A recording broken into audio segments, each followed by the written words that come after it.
Bien-aimés frères et sœurs en Christ, que la grâce, la miséricorde et la paix de notre Seigneur nous soient accordées en abondance en ce jour de prière et de méditation. J'ai voulu qu'on commence aujourd'hui l'étude du catéchisme, de notre catéchisme contenu dans les recueils de cantiques hymnes de la foi dans les dernières pages. Ce catéchisme est très important parce qu'il contient en résumé les fondamentaux de notre foi. Beaucoup ont insisté auprès de feu notre modérateur pour que ce catéchisme soit accessible à tous et qu'il soit contenu dans les hymnes de la foi. Je me rappelle, un jour, l'ancienne Palarès m'en a parlé. Aujourd'hui, j'ai pensé qu'il était important qu'on se penche dessus. Et puisque le mercredi est une journée de prière et de méditation où tout le monde est disposé à la méditation de la parole, j'ai pensé qu'avant l'exhortation et la prière du soir, nous pouvons étudier ensemble au moins une question-réponse de ce catéchisme. Avant donc de commencer, prions le Seigneur.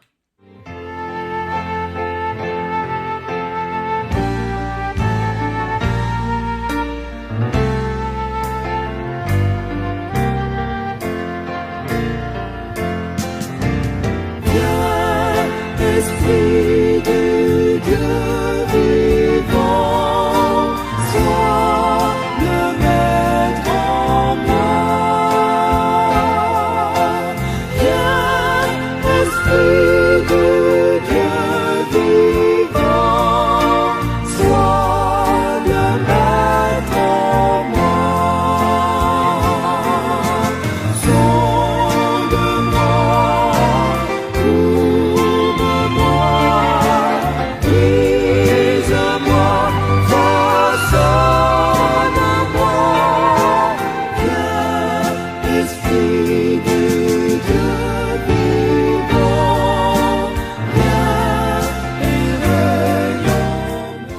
Jésus-Christ.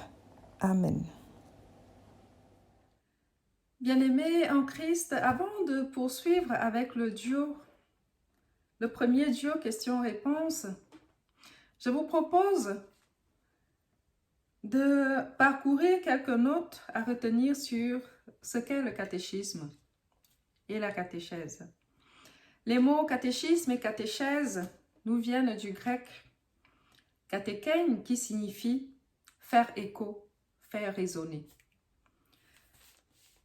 C'est donc instruire sous une forme orale pour transmettre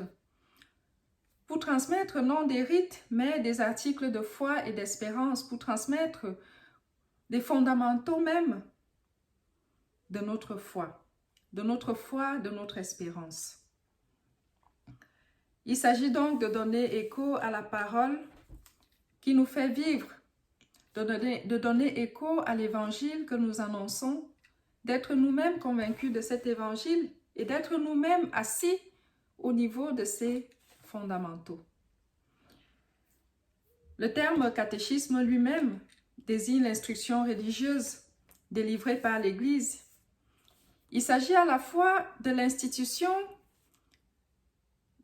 de cette instruction religieuse, mais aussi du manuel, c'est-à-dire du contenu par lequel l'encadrement de la prêtrise forme les chrétiens dans la connaissance de la révélation des fondamentaux de la foi.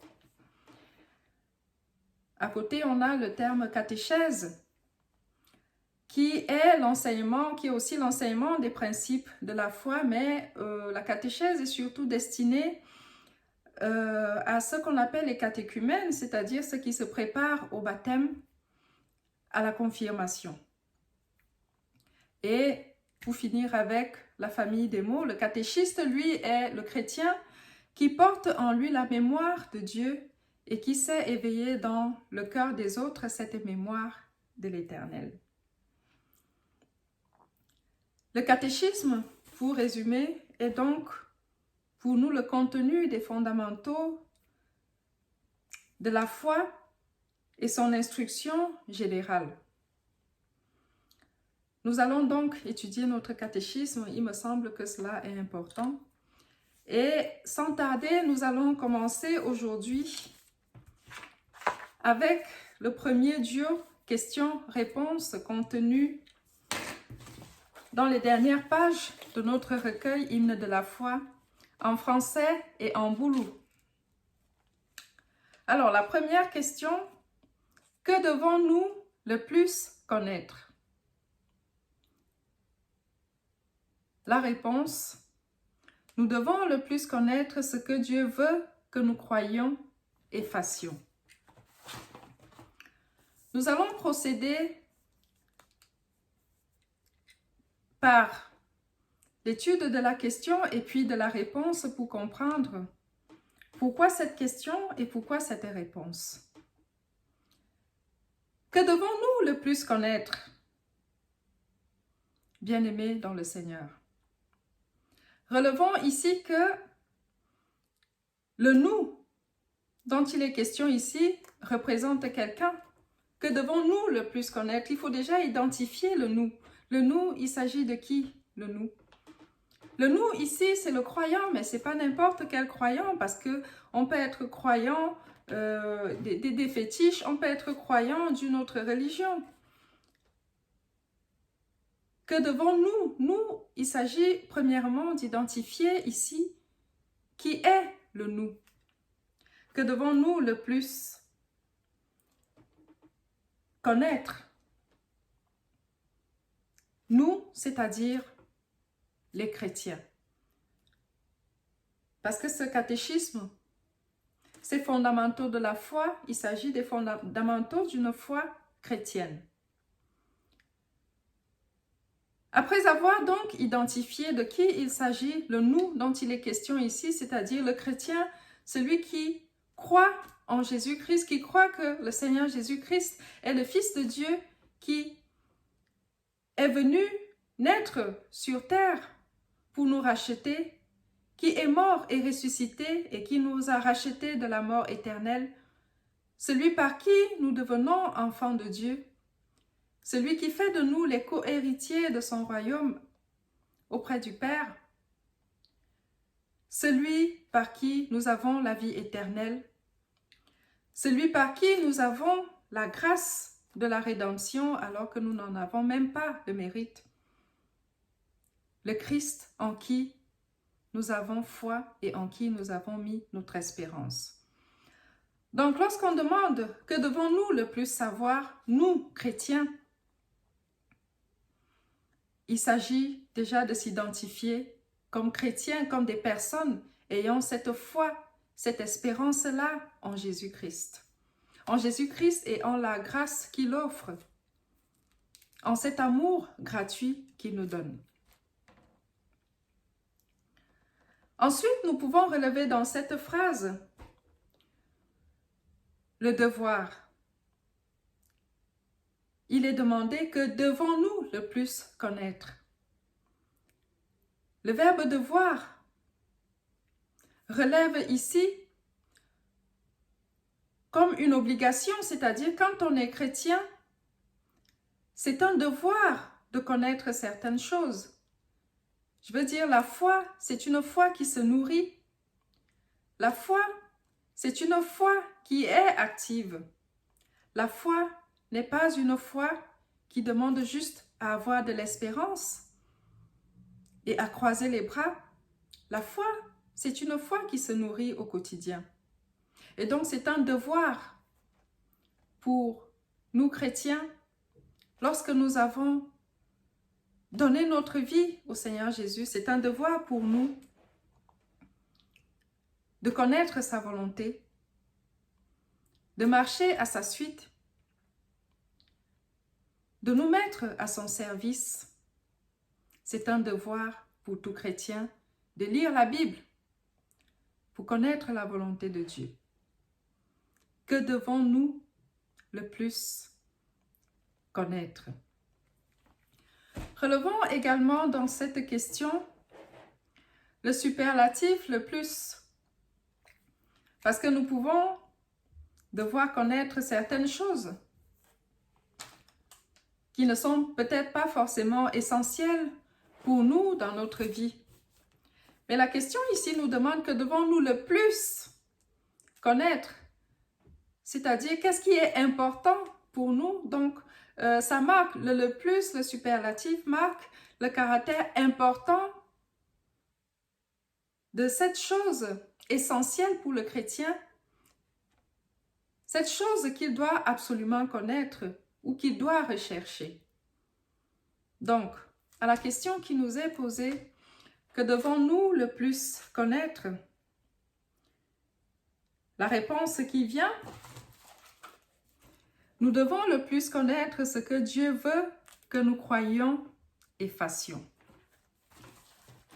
Bien-aimés en Christ, cette réponse paraît simple comme ça, mais elle nous engage à plusieurs niveaux. Ce que Dieu veut, c'est-à-dire la volonté de Dieu et non la nôtre. Nous devons le plus savoir ce que Dieu veut que nous croyions et fassions. C'est-à-dire il est essentiel pour nous de connaître la volonté de Dieu. Et lorsqu'il devient essentiel pour nous de connaître la volonté de Dieu, ça veut dire que, en fait, notre volonté n'est pas essentielle.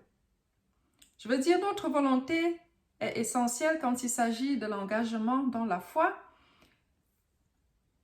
mais il est important pour nous de nous reposer sur la volonté de Dieu. Et comment nous reposer sur la volonté de Dieu si nous ne la connaissons pas?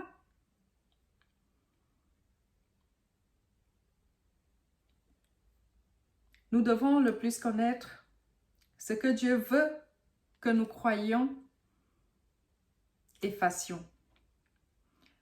Je voudrais également relever quelque chose d'essentiel.